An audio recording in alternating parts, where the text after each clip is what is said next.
이제 오늘은 중심 되신 그리스도 두 번째 시간입니다.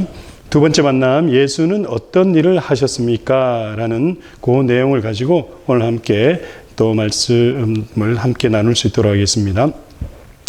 자, 여러분들은 누군가를 만나서 자신을 소개한 후에 조금 더 자신에 대해서 상대방에게 이렇게 알려주기를 원하실 때, 또 혹은 새로운 직장을 구하시게 되었을 때에 여러분 자신을 나타내 보이기 위해서, 또 일반적으로 PR이라 그러나요?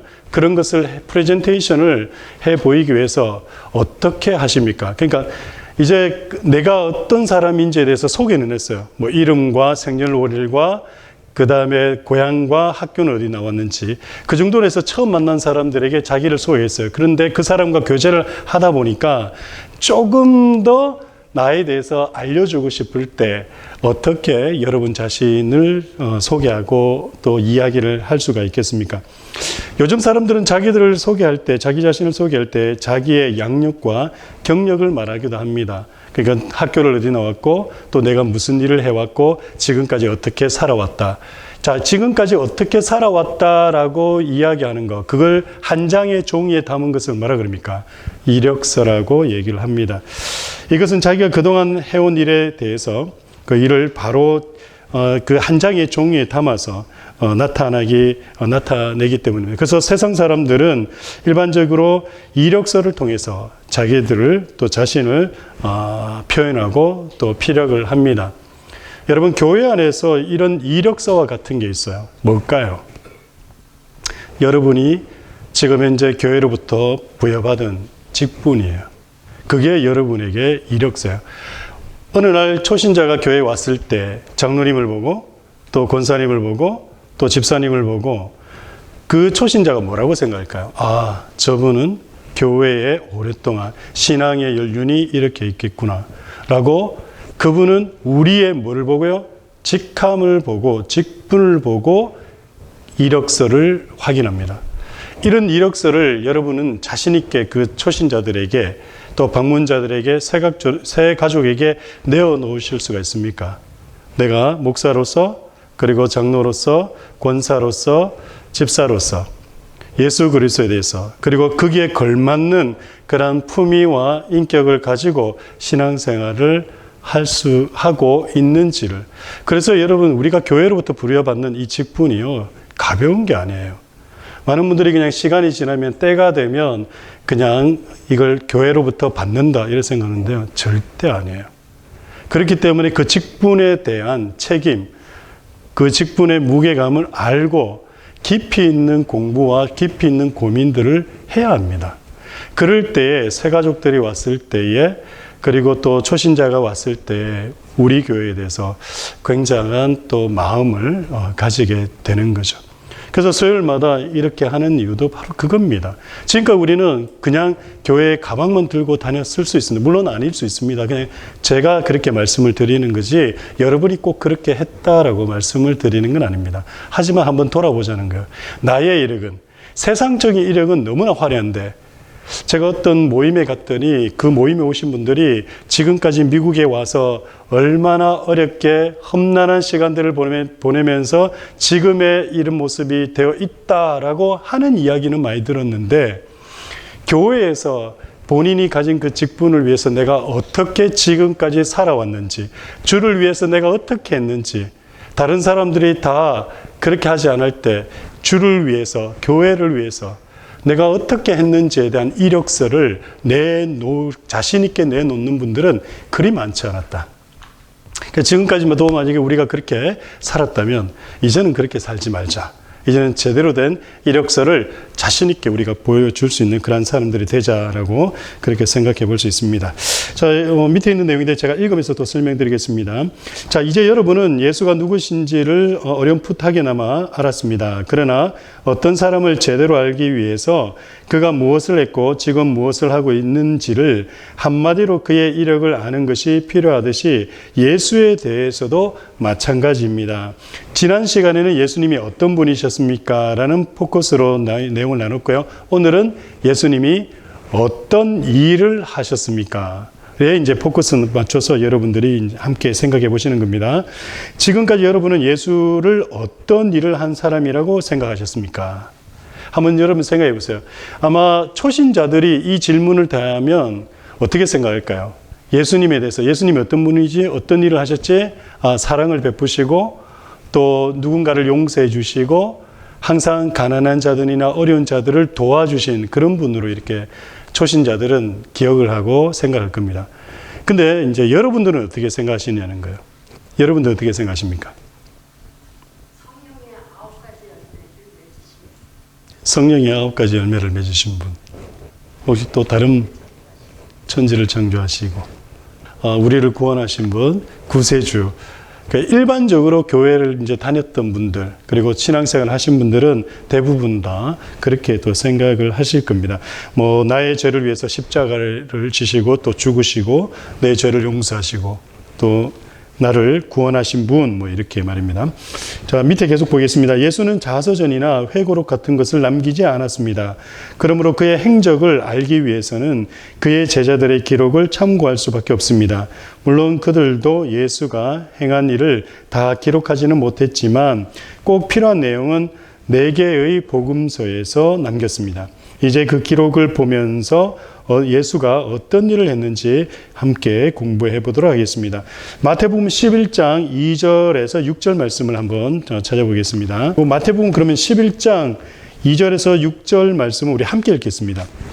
요한이 옥에서 그리스도께서 하신 일을 듣고 제자들을 보내어 예수께 여짜오되 오실 그 이가 당신이오니이까 우리가 다른 일을 기다리오니이까 예수께서 대답하여 이르시되 너희가 가서 듣고 보는 것을 요한에게 알리되 맹인이 보며 못 걷는 사람이 걸으며 나병 환자가 깨끗함을 받으며 못 듣는 자가 들으며 죽은 자가 살아나며 가난한 자에게 복음이 전파된다 하라. 누구든지 나로 말미암아 실족하지 아니하는 자는 복이 있도다 하시니라. 아멘. 자, 세례 요한이 예수가 자신이 기다리던 메시아인지를 확인하기 위해서 질문했을 때 예수께서 자기가 하고 있는 일에 대해서 묘사를 했는데 어떻게 묘사하고 있습니까? 5절에서 어떻게 묘사하고 있습니까? 그렇죠. 맹인이 보며 못 걷는 사람이 걷게 되고 나병한 자가 깨끗함을 받고 못 듣는 자가 들으며 죽은 자가 살아나며 가난한 자에게 복음이 전파되며. 그래서 예수님이 어떤 일을 하셨습니까? 라고 했을 때 딱 이 생각이 떠올라야 돼요. 우리가 일반적으로 예수님이 어떤 일을 하셨습니까? 라고 물으면요, 대부분 다 십자가에서 나를 위해서 죽으셨습니다. 이거밖에 생각을 못 해요. 그러니까 예수님이 그 일만 하신 게 아니다라는 걸 우리가 기억해야 된다는 겁니다. 예수님께서 어떤 일을 하셨냐? 보지 못한 자들을 보게 하시고 걷지 못한 자들을 걷게 하시고 나병 환자들을 깨끗하게 하시고 또 못 듣는 자가 듣고 죽은 자가 살아나고 가난한 자에게 복음을. 이 모든 내용이 어떤 내용이 같습니까? 우리가 일반적으로 사람이 할 수 있는 일은 아니에요. 불가능한 일을 가능케 하시는 그런 능력의 그런 하나님, 그런 일들을 하셨다라는 겁니다. 불가능을 가능하게 하시는 그 일을 우리 주님께서 하셨다라는 겁니다. 여러분, 이 말씀을 통해서 지금 여러분에게 어떤 혹시 어려운 문제나 또 불가능한 해결되지 않는 문제 때문에 고민하고 그리고 해결되지 않는 그 문제가 너무 오랫동안 지연되고 있어서 낙심하고 좌절하고 이제는 포기하고 싶고 그런 마음에 있으신 분 있습니까? 여러분, 포기하지 마십시오. 우리 주님은 병든 자를 낫게 하시는 분, 못 걷는 자를 걷게 하시는 분, 보지 못하는 자를 보게 하시는 분, 그 모든 것을 하실 수 있는 분입니다. 그분이 여러분 마음속에 여러분에게 참된 구세주로 오셔야지만 여러분의 문제를 해결해 주실 수가 있는 겁니다. 자, 2번인데요. 예수의 제자였던 마태는 예수의 사역을 어떻게 묘사하고 있습니까? 우리 마태복음 4장 23절을 누가 한번 읽어주시고요. 또 이 질문에 한번 답해 주시면 감사하겠습니다. 예, 가르치시고 복음을 전파하시며 모든 병과 모든 악한 것을 고치셨다. 그러니까 가르치시고 전파하시고 고치시는 3가지 사역을 하셨다. 예수님이 어떤 사역을 하셨다고요? 가르치고 전파하시고 고치시는 사역을 하셨다. 이제 조금 더, 지난주도 우리가 예수님이 어떤 분이십니까 했을 때 조금 더 구체적인 내용들을 다뤘지만 오늘도 예수님이 어떤 일을 하셨습니까 했을 때 조금 더 이제 구체적으로 이야기하실 수 있는 그런 내용들을 나누고 있는 겁니다. 3번 보시기 바랍니다. 예수는 생애 중에 어떤 사람들과 함께 지내셨습니까? 마가복음 2장 15절 말씀인데요. 2장 15절 말씀을 누가 한번 읽고 그 질문에 한번 답을 해 주시면 감사하겠습니다. 그의 집에 앉아 잡수실 때에 많은 세리와 죄인들이 예수와 그의 제자들과 함께 앉았으니 이는 그러한 사람들이 많이 있어서 예수를 따르고. 아멘. 예, 예수님께서 누구와 함께 지내셨다고 하고 있습니까? 세리와 죄인들. 예, 예수님께서 3년간 공생을 하시면서 많은 죄인들과 세리들과 함께, 세리들과 죄인들과 함께 지내셨다라고 이야기합니다. 그러니까 예수님께서 주로 만났던 분들이 누구란 얘기예요? 예, 사회적으로 소외받고 인정받지 못하고 손가락질 받고 그런 연약한 그리고 그런 소외된 그런 사람들과 함께 하셨다라고 하는 겁니다. 여러분 4번 한번 보시기 바랍니다. 이와 같은 생애를 보낸 예수에 대해 당신은 무엇을 느낄 수 있습니까? 그의 생애의 어떤 면이 당신에게 감명을 줍니까? 여러분 이 질문에 어떻게 한번 답해 보시겠습니까? 예수님께서 그런 자들과 함께 하셨어요. 그런 모습을 보면서 예수님에 대해서 어떤 감동을 받으십니까? 무한감동. 무한감동. 정답이십니다. 무한감동. 근데 그 무한감동을 조금 쪼개서 구체적으로 뭐 한번 생각해 보신다면 어떤 게 있을까요? 겸손하시다. 겸손하신 모습. 사랑이 많으시고. 사랑이 많으시고, 그죠? 네. 또 어떤 면이 있으실까요? 원수를 사랑하는. 그렇죠. 그러니까 지금 여러분들이 말씀하신 그 모든 것, 그게 우리랑 다르신 거예요.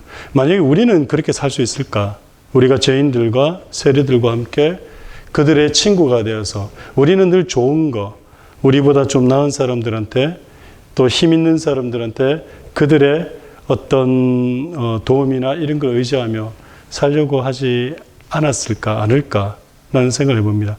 만약에 우리 교회에 어떤 연약한 사람이 왔을 때 정말 냄새나고 또 누가 봐도 거두어주지 않는 그런 사람이 왔을 때 과연 따뜻하게 그의 옆에서 친교 시간에 함께 밥 먹을 수 있는 사람이 몇 명이나 있을까? 근데 우리 주님은 그러한 자들을 마다하지 않으시고 또한 그러한 자들에게 먼저 다가가시고 그러한 모습을 보면서 그리고 그분이 그냥 인간이시기도 하지만 그분은 하나님이시거든요. 신이 그렇게 하셨다라는 것은 이 세상 어느 종교도 그렇게 한 신은 없거든요. 그렇기 때문에 우리 예수님의 그 공생애, 예수님의 이 땅의 삶이 어떤 우리에게 감동을 주는지는 아마 여러분들이 지금 고백한 그 모든 고백이라고 할 수 있을 겁니다. 5번인데요. 5번 한번 보겠습니다. 아름답고도 위대한 생애를 보낸 예수는 마지막으로 어떻게 죽었습니까? 우리 마가복음 15장 15절 그리고 25절 말씀을 누가 한번 읽어주시고요. 한번 답해 주시면 감사하겠습니다.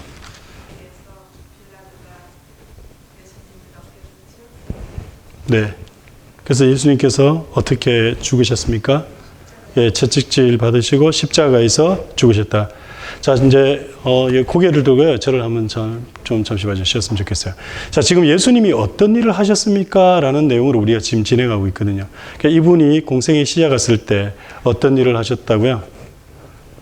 가르치고 전파하시고 고치시는 사역을 계속 하시면서 또 누구를 만나시면서 예, 죄인들과 세리들을 만나면서 그들에게 말씀을 가르치고 또 복음을 전하시고 또 그들의 연약한 자들을 또 병든 자들을 고치시고 하는 그러한 사역들을 하시면서 마지막에는 이분이 어떻게 되셨는가? 그분이 십자가에서 죽으셨다라고 그렇게까지 이제 딱 3단계로 여러분 머릿속에 그리고 계시면 돼요. 자, 6번인데요. 자, 예수의 죽음은 그 당시 어느 정치범의 그 죽음과 별로 다를 것이 없었습니다. 그러나 예수 자신뿐만 아니라 그의 제자들도 그의 죽음에 커다란 의미가 있다라고 말했습니다. 마가복음 10장 45절을 누가 한번 읽어주시겠습니까? 인자가 온 것은 섬김을 받으러 함이 아니라 도리어 섬기려 하고 자기 목숨을 많은 사람의 대속물로 주려 함이니라. 아멘. 네, 마가복음 10장 45절에서 어떻게 예수님의 죽음에 대한 의미를 뭐라고 이렇게 이야기하고 있습니까? 섬김을 받으려 함이 아니라 도리어 섬기려고 하고 또 자기 목숨을 많은 사람의 대속물로 주려 합니다. 아멘. 그래서 예수님께서 죽으시면 많은 사람들을 대신해서 어떻게 해요? 대속 제물이 되시기 위해서. 그래서 그의 죽음은 자신의 죄나 아니면 자신을 위해서가 아니라 남을 위해서 대속 제물로, 속량 대속 제물로 주려 하신 그 죽음이었다라고 얘기하는 겁니다. 로마서 5장 8절 누가 한번 읽고요. 또 한번 이 질문에 한번 답해 주시면 감사하겠습니다. 하나님께서 우리에게 대한 자기의 사랑을 확증하셨느니라. 아멘.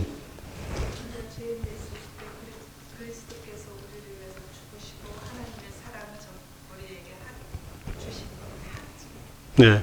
그래서 예수님이 죽으시면 무엇 때문에 죽으셨다?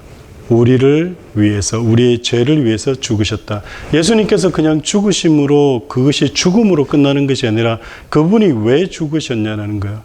그분이 우리를 대신해서 대속물이 되기 위해서 죽으셨고 또한 우리를 위해서 죽으시는데 그 죽으시면 우리를 사랑하신 하나님의 그 사랑을 확증하기 위해서 그렇게 죽으신 죽음이다라는 것. 그것이 예수님의 십자가 죽음의 의미다라는 겁니다. 다음 장인데요. 자, 위 두 구절의 말씀을 바탕으로 예수의 죽음의 의미를 요약해 보시기 바랍니다. 그러니까 예수님께서 십자가에서 채찍질을 받아 죽으시고 하고 그런 내용들, 그리고 대속물로 이렇게 돌아가시고 한 거, 그리고 로마서 5장 8절에서 말씀하시는 것처럼 우리를 위해서 죽으신 이 내용을, 이 예수 그리스도의 죽음의 의미를 우리가 요약해 보면 나의 죄를 위해서 대속 제물이 되셔서 십자가에서 대신 죽으셨다라는 내용을 우리가 가지고 있다라는 겁니다. 7번입니다.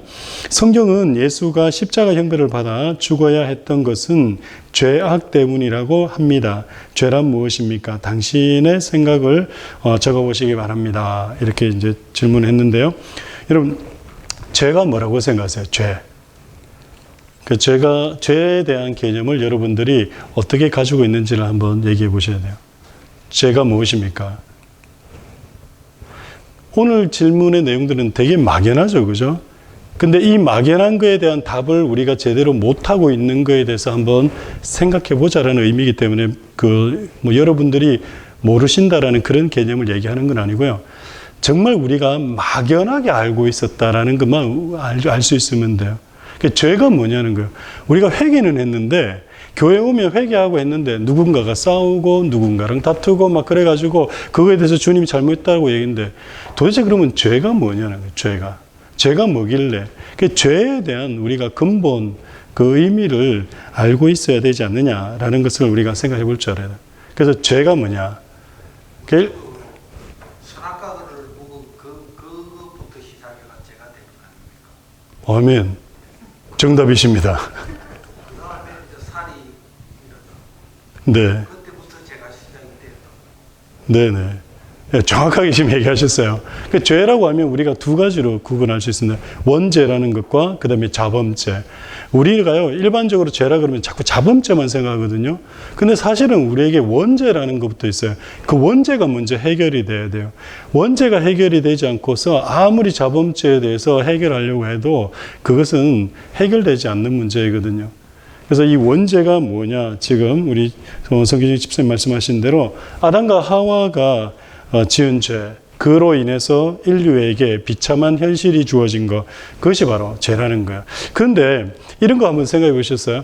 어떤 거냐면, 아니 죄는, 원죄는 아담과 하와가 지었는데 왜 그게 나한테도, 그게 나에게도 그게 해당이 되냐? 왜 내가 죄를 지었다고 해야 되는 거냐라는 고민을 우리가 할 수 있지 않습니까? 그러니까 그럴 때 어떻게 우리가 답할 수 있을까?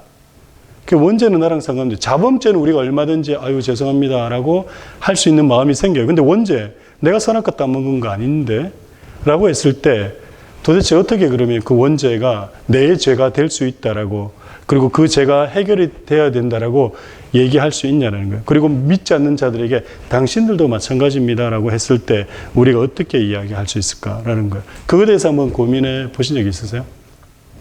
여러분 성경 한번 찾아보세요. 히브리서 7장입니다. 히브리서 7장이고요.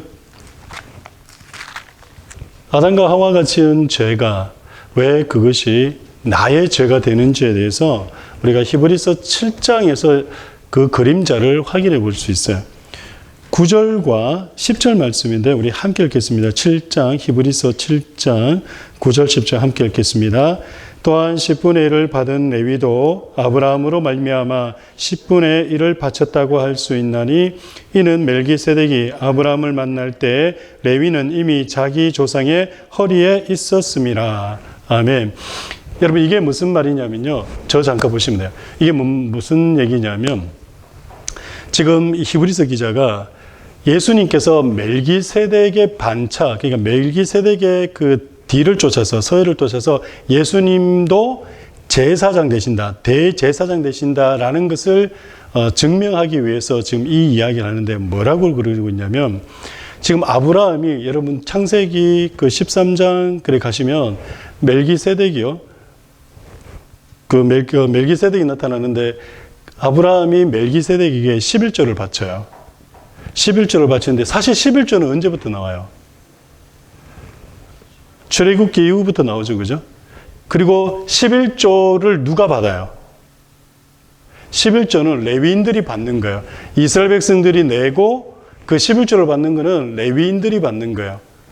그런데 아브라함이 멜기세덱에게 11조를 냄을 통해서 레위인들도 11조를 바쳤다라고 그렇게 얘기를 하는 거거든요.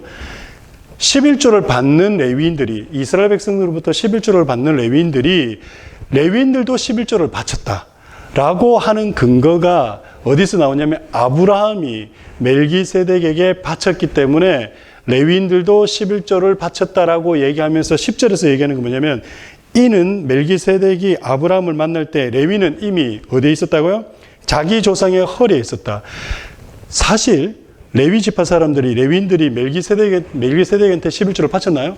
안 바쳤죠. 그죠? 안 바쳤는데 성경은 뭐라고 그러고 있습니까? 바쳤다라고 얘기를 해요. 왜요? 아브라함의 후손, 나중에 아브라함의 후손으로 태어날 그 씨가 아브라함에게 속해 있었기 때문에 그래서 어떻게 아브라함이 바쳤지만 레위인들이 바친 거라고 얘기를 하는 것처럼 아담 안에 우주의 인류가 다 포함이 되어 있잖아요. 그래서 그 아담 안에 포함되어 있는 인류가 선악과를 따먹을 때 우리 역시도 똑같이 따먹은 거예요. 그렇게 되는 거예요. 똑같이 따먹게 된 거기 때문에 우리도 원죄를 짓게 된 겁니다. 레위인들한테는 자기들은 억울할 수 있어요. 우리는 멜기세덱한테 안 냈는데 우리 레위 그 지파들은 멜기세덱에 11조 안 냈는데 라고 할 수 있지만 성경은 그렇게 생각하지 않는다. 너네들도 멜기세덱에게 바친 거다. 그러니까 누구한테 바친 거다. 멜기세덱을 대표하는 예수 그리스도. 그렇기 때문에 레위 제사장들보다도 더 큰 제사장이 누구라고요? 예수 그리스도라고 얘기하는 것이 바로 이 히브리서 7장 내용이에요.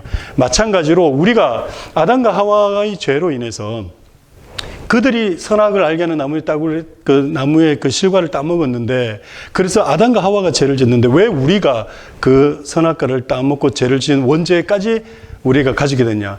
우리 역시도 아담에게 속해 있었기 때문에 우리도 따먹었다. 그러면 이렇게 얘기할 수 있잖아요.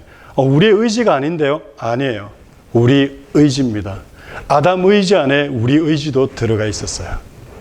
지금 우리가 따로 분리되어 있으니까 그렇지 그때 똑같이 그랬다는 겁니다. 이거는 참 어떻게 정확하게 물리적으로 딱 무 자르듯이 증명해 보일 수 있는 것은 아니기 때문에 우리가 이렇게나마 성경을 통해서 이해할 수 있으면 됩니다. 네. DNA하고는 조금 다른 개념입니다. 아니 맞습니다. 그럴 수 있어요. 예. 그냥 아담의 후손이기 때문에 그렇죠. 아담의 후, 그러니까 그렇게, 그럼요. 그러니까 그렇게 얘기하신 거죠. DNA도 맞기는 맞아요. 근데 DNA로 또 가면요. 이게 나중에는 어디로 가냐면 피로 가요. 예. 그 아담의 피가 우리에게 흘렀기 때문에 피하고는 상관없습니다. 그냥 아담이라는 그 한 인격체 안에 우리도 똑같이 있었기 때문에 우리가 범죄한 거예요.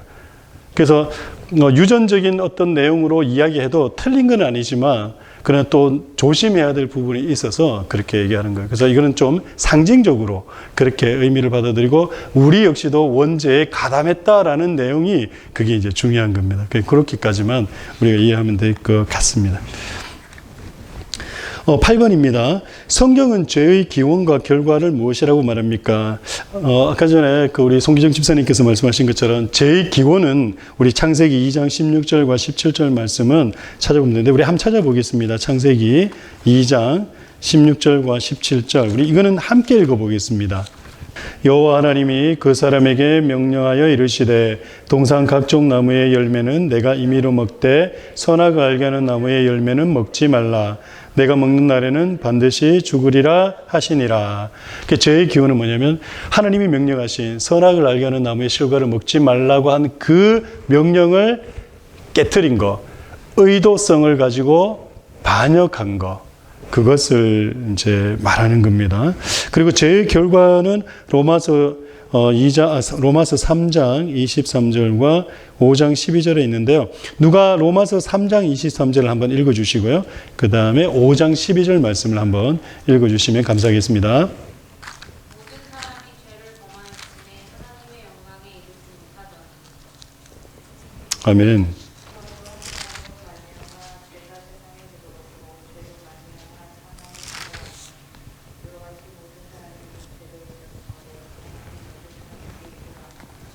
아멘. 그래서 죄의 결과가 뭡니까? 죄의 결과. 사망이라고 할 수 있는데 첫 번째 3장 23절에서 얘기하는 거네요. 3장 23절에 모든 사람이 죄를 범하였음에 하나님의 영광에 이르지 못한다. 그러니까 하나님의 영광에 이르지 못한다는 얘기가 뭐예요? 하나님께 나아가지 못하는 거예요. 하나님께 예배하지 못하는 겁니다. 하나님과 우리의 관계가 깨어지고 우리 사이에 틈이 생겨버린 거.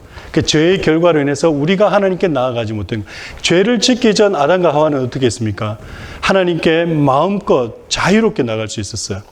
하지만 죄를 짓고 난 다음에는 하나님께 마음대로 나아가지 못했다라는 겁니다. 그리고 또 다른 결과는 뭡니까? 로마서 5장 12절에서 이야기하는 것처럼 좀 전에 여러분이 얘기하신 것처럼 모든 사람이 죽음에 사망에 이르게 됐다. 죄의 기원과 그리고 죄의 결과가 이제 무엇인지 여러분 머릿속에 딱 집어넣으실 수 있으시겠죠. 죄의 기원은 하나님께서 말씀하신 창세기 2장 16절과 17절 말씀을 깨트린, 반역한 그것이 죄의 기원이 되었고 그 일로 인해서 어떤 결과가 왔냐면 첫 번째, 하나님의 영광에 이르지 못하는, 그 영광에 이르지 못하는 것이 무엇인지는 제가 설명해 드릴까요? 그 다음에 두 번째, 모든 사람이, 어떤 특정한 사람이 아니라 너나 할 것 없이 인간들은 다 죽게 되었다. 사망에 이르게 되었다라는 겁니다. 9번 보겠습니다. 예수가 십자가에서 피 흘려 죽으심으로 사람들의 죄 문제를 해결했습니다. 여러분 에베소서 1장 7절 말씀인데 이거는 같이 한번 읽어보도록 하겠습니다. 에베소서 1장 7절 말씀 우리 함께 읽어보도록 하겠습니다. 에베소서 1장 7절이죠. 네. 에베소서 1장 7절입니다. 우리 함께 읽겠습니다. 시작. 우리는 그리스도 안에서 그의 은혜의 풍성함을 따라 그의 피로 말미암아 속량고 죄사함을 받았느니라. 아멘. 자, 우리가 예수 그리스도로 말미암아 우리 죄가 해결받았다라고 말씀하고 있는 내용이죠. 이 죄에 당신의 죄도 포함된다라고 생각하십니까? 예, 다 아멘이시죠? 네, 아멘 하셔야 돼요. 그죠?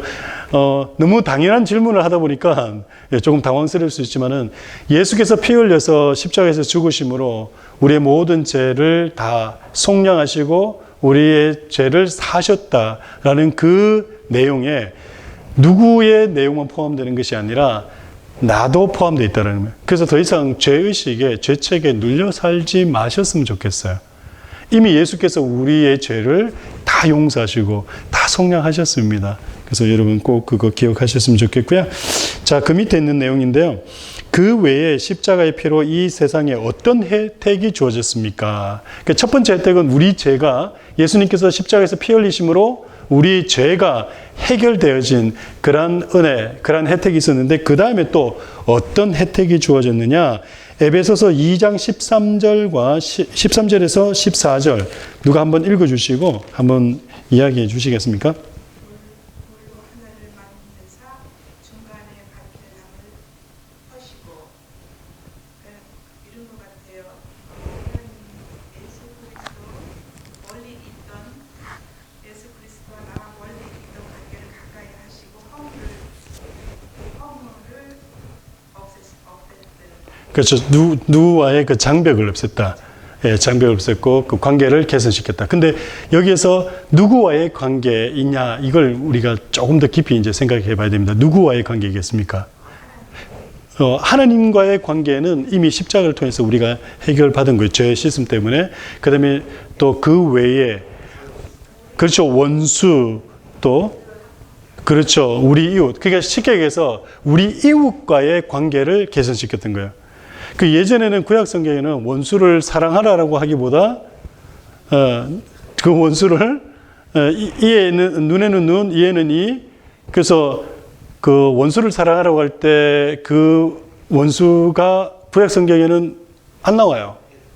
안 나옵니다. 내 이웃을 사랑하라고 하지만 그러나 그걸 통해서 예수 그리스도 십자가를 통해서 어떻게 원수까지도 사랑하게 되므로 나와의 깨어진 브로큰된 그 네이버 그러니까 이웃들과의 관계가 회복되어지는 그런 일이 있었고요. 그 다음에 골로새서 1장 20절 말씀인데 한번 찾아보시겠습니까? 골로새서 1장 20절 그의 십자가의 피로 화평을 이루사 만물 곧 땅에 있는 것들이나 하늘에 있는 것들이나 그로 말미암아 자기와 화목하게 되기를 기뻐하십니다. 아멘. 또 어떤 관계의 회복이 있는 것 같습니까? 이거는 좀 내용이 어려울 수 있습니다. 그래도 한번 개서해 보시기 바라요. 주님의 그 피로서 화평을 이루고 만물에 땅에 있는 것이 하늘에 있는 것이라 곧 말미암아 모든 것을 다 해결하셨다고. 아멘. 예, 정답을 얘기하셨는데요. 예, 조금 더 이제 구체적인 정답은 얘기하셨어요. 지금 정답을 얘기했는데 여러분 그 감을 좀 잡으시겠어요? 지금 봐요. 예수께서 십자가에서 죽으심으로 첫 번째 하나님과의 우리 관계를 회복하시고 두 번째는 이웃과의 관계를 회복하시고 세 번째는 다른 피조물과의 관계까지도 회복하신 거예요. 다른 피조물과의. 예전에는 다른 피조물과의 적대적인 관계에 있었을 수가 있는 거죠. 우리가. 어떤 피조물요? 자연 환경과도. 그래서 막 자연을 파괴하고 그랬단 말이에요. 그런데 이제는 그리스도로 인해서 회복시키셨다. 왜 회복을 시키셨냐면 창세기 1장 27절에 뭐라고 얘기하고 있습니까? 생육하고 번성하고 땅에 충만하고 땅을 정복하고 다스리라. 그 다스리라는 얘기가 뭡니까? 잘 유지하라, 관리하라, 메인테이너스 하라라는 얘기거든요. 그런데 그렇게 창조된 인간이 죄를 지음으로 어떻게 자연을 파괴했단 말이에요. 파괴했는데 예수 그리스도께서 십자가에서 다시 우리를 회복시킴으로 어떻게 해요? 우리가 파괴만 일삼던 이 자연을 다시 회복하게 하신 거예요. 강이나 이런 것들 오염된 거, 막 파괴된 거 우리가 그리고 질병 같은 거 예전에 우리가 잘못했던 거 그런 것들을 어떻게 해요? 예수 그리스도께서 우리에게 지혜 주심으로 은혜 주심으로 인간들이 해결하지 못한 질병들을 하나하나 해결해 가면서 그렇게 인간의 삶을 뭐라고 할까요? 좋게끔 이렇게 만든 거예요. 그래서 여러분 이거 생각해 보셔야 돼요. 왜 기적해가지고 막 기도해가 병 낫게 하는 걸 우리가 뭐라 그러냐면 신유라고 그러거든요. 이 신유가 사실은 성경에 맞지 않는 거예요. 성경에 왜냐하면 하나님은 다스리라고 이렇게 다스리라고 하셨기 때문에 의학의 발달이 정확한 거지 신유를 통해서 어떤 놀라운 일들이 일어나는 거 그거는 성경적이지가 않은 거예요. 그거는 예수님이 오시기 전까지 그리고 예수님 오셔서 그때 그리고 초대교회가 세워지는 그 어간에만 특별하게 교회를 세우기 위해서 그런 일이 있을 수도, 하나님께서 예수 그리스도께서 모든 것을 회복하신 이후에는 어떻게 해요? 인간으로 하여금 다스리고 정복하고 발전되게 하셔서 우리의 인간의 질병, 암 같은 거 이런 것도 다 극복하고 그렇게 하게끔. 그래서 의학 기술도 다 하나님의 은혜 가운데 그렇게 발달이 된 거다라는 겁니다. 그 얘기를 하는 거예요. 하나님과의 관계도 회복되지만 또 이웃과의 관계뿐만 아니라 누주 만물, 다른 피조물과의 관계도 회복되면서 그것들을 우리가 잘 다스리게 되었다라고 얘기하는 겁니다. 자, 10분인데요. 예수의 죽음은 개인의 죄뿐만 아니라 현재 사회가 안고 있는 문제도 해결할 가능성을 보여줍니다. 십자가가 해결할 수 있는 문제들을 구체적으로 생각해 보십시오. 자, 예수 그리스도의 십자가 죽으심으로 인해서 우리의 죄뿐만 아니라, 그리고 조금 전에 봤지만은 여러 가지 문제들이 해결된다. 예수의 십자가가, 예수님께서 하신 일이, 예수님이 행하신 일들이 그런 거라는 얘기입니다. 그렇다면 이제 우리 사회가 안고 있는 그런 어떤 문제들, 이 문제들 우리 주님이 해결하실 수 있으실까요? 없으실까요? 해결하실 수 있다는 겁니다. 그러면 우리 사회가 안고 있는 문제들 어떤 것들이 있겠습니까? 예, 가까이는 전쟁의 문제. 우크라이나와 러시아, 저 전쟁 사실은 일어나지 않아도 되는데 일어나는 거예요. 뭐 때문에? 예수 그리스도의 통치가 없고 예수 그리스도를 알지 못하니까. 예수 그리스도를 알면 일어나지 않을 일들이었는데, 그래서 우리가 어떻게 해야 됩니까? 예, 복음이 제대로 전해지고, 또 기근 같은 거, 기근 뿐만 아니라 그 나라의 또 복지 관련된 문제, 예수 그리스도를 우리가 제대로 알면 정말 기독교적인 세계관을 가지고 제대로 된 복지 혜택을 누리게 하지 않겠습니까? 그리고 이 땅 가운데 여러 가지 문제로 고민하고 어려움 겪고 있고, 그 문제 해결 안 돼서 기도하고 있는 그 사람들에게 정말 예수 그리스도가 제대로 증거되어지고 그들이 예수 그리스도로 거듭난다면 어떤 정책이나 어떤 정치를 하는 그 사람들이 제대로 행할 수 있지 않겠습니까? 그래서 우리가 백악관을 위해서 기도해야 되는 게, 말씀 앞에 그들이 바로 서야 되도록 기도해야 되는 게 바로 그런 게 있다는 거예요. 뭐 교육뿐만 아니라 동성애 문제도 마찬가지예요. 예수 그리스도를 떠나버리니까 문제가 생기는 거예요. 그래서 우리 주위에 있는 모든 문제는 다 예수가 주인이 되지 않으시기 때문에 일어나는 일들이다라는 겁니다. 자, 오늘은 여기까지로 이제 내용을 좀 마무리할 수 있도록 하겠습니다. 한번 빨리 정리하겠습니다. 자, 우리가 첫 번째 만남을 통해서 예수님은 어떤 분이십니까? 그래서 예수님에 대해서 인적사항과, 그리고 예수님이 어떤 사람으로 기록되어 있는가, 그리고 주변 사람들은 뭐라고 얘기했으며, 또한 그 고백을 통해서 나는 예수님을 무엇이라 하는가, 누구라고 하는가 라는 내용을 했고요. 오늘은 예수님이 어떤 일을 하셨습니까? 라는 내용을 한 거예요. 그래서 예수님께서 이 땅에 오셔서 어떤 일을 하셨고, 또 어떤 일을 통해서 이 땅에 어떤 일들이 이루어졌는지를, 그리고 다음 주는 뭡니까? 예수님께서 어떤 일을 하시고 계십니까? 지금 어떤 일을 하고 계십니까? 라는 내용으로 이제 하게 됩니다. 자, 금주 암송 구절이 있는데요. 요한복음 15장 5절 말씀입니다. 우리 함께 읽어보고 이제 주기도문을 마치도록 하겠습니다. 함께 읽겠습니다. 나는 포도나무요 너희는 가지라. 그가 내 안에 내가 그 안에 거하면 사람이 열매를 많이 맺나니 나를 떠나서는 너희가 아무것도 할 수 없음이라. 아멘. 예, 오늘도 고생하셨습니다. 수고하셨습니다.